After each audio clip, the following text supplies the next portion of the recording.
The cold autumn wind howled outside the window, as if someone were laughing ominously. Little Sophia, 6 years old, was home alone.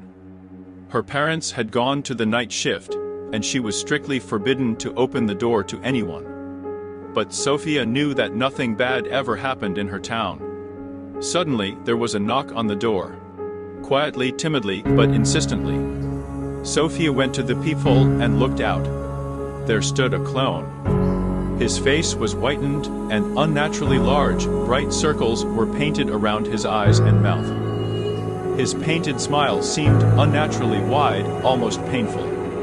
He was holding a bouquet of colorful balloons that swayed slightly in the wind. Sophie remembered her mother's warning, but the clone looked so sad and lonely. He didn't seem scary at all.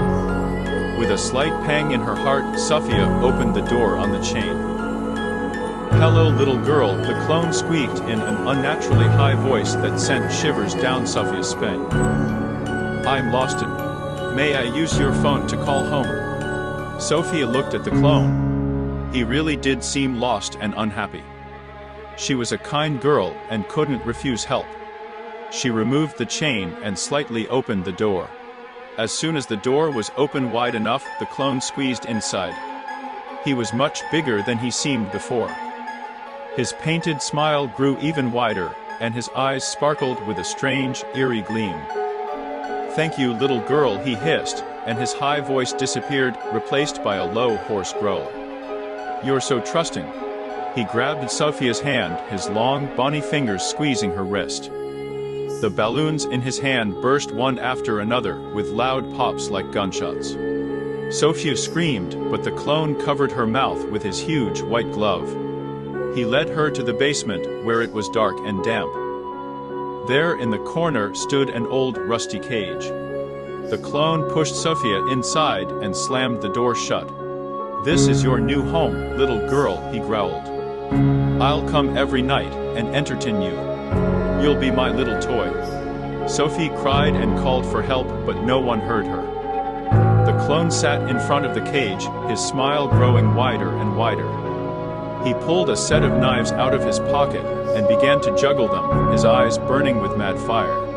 Every night the clone came to the basement and entertained Sophia with his creepy performances. He showed tricks with vanishing objects, but instead of rabbits, rats came out of the hat. He juggled knives that sometimes accidentally fell near the cage. He told stories about lost children and evil clones. One night, as the clone was juggling, one of the knives slipped from his finger and flew through the bars of the cage.